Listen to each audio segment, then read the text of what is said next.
জনগোষ্ঠী নয়, বরঞ্চ একটি বিশেষ দলের নেতারাও এই ধরনের মন্তব্যের সাথে জড়িত হয়ে গিয়েছে। যদিও তিনি ক্ষমা চেয়েছেন এবং আমরা তার এই ক্ষমা চাওয়াটাকে পজিটিভলি দেখছি, কিন্তু তাও আমরা স্পষ্টভাবে বলতে চাচ্ছি এই ধরনের ঘটনা কোনো বিচ্ছিন্ন ঘটনা নয়।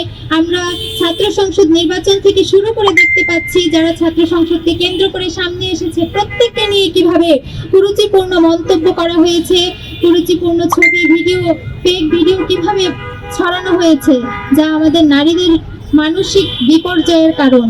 আমরা দেখতে পাই বাংলাদেশের সামাজিক প্রেক্ষাপটে বলা হয় নারীরা কেন নেতৃত্বের স্থানে নেই, নারীরা কেন এগিয়ে আসছে না। নারীদের এগিয়ে আসা নিয়ে অনেক ধরনের কথা, গবেষণা আমরা শুনতে পাই, কিন্তু যখনই একজন নারী প্রতিনিধি, যখনই একজন নারী নেতৃত্বকে সম্মিলিতভাবে কুরুচিপূর্ণ মন্তব্যের শিকার হতে হয়, নানা ধরনের আক্রমণের শিকার হতে হয়, তখন আমরা দৃশ্যমান কোনো পদক্ষেপ দেখতে পাই না। তাহলে আপনাদের কাছে প্রশ্ন করতে চাই, যখন নারী প্রতিনিধিদেরকে এভাবে অপমান করা হয়, আপনারা কেন তাদের বিরুদ্ধে কোনো স্টেপ নেন না? তাহলে আপনাদের এই ধরনের আচরণই কি নারীদের সামনে এগিয়ে যাওয়ার পেছনে বড় বাধা নয়?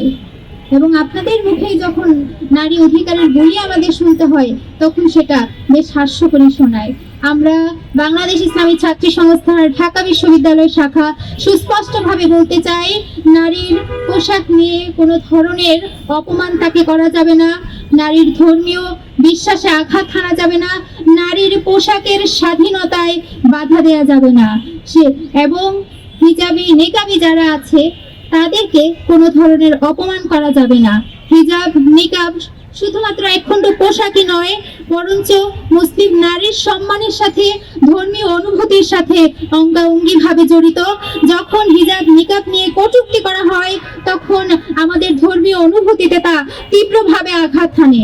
আমরা সুস্পষ্ট করে বলতে চাই, হিজাব নিকাব আমাদের পোশাকের স্বাধীনতা, আমাদের ধর্মীয় স্বাধীনতা, এবং এই ধর্মীয় স্বাধীনতা, আমাদের ধর্মীয় অনুভূতিতে, আমাদের পোশাকের স্বাধীনতায় যখন কেউ আঘাত হানবে, আমরা চুপ করে থাকবো না, আমরা অব্যাহতভাবে এর প্রতিবাদ করে যাব, আমরা বিচার নিশ্চিত করেই ছাড়বো ইনশাআল্লাহ।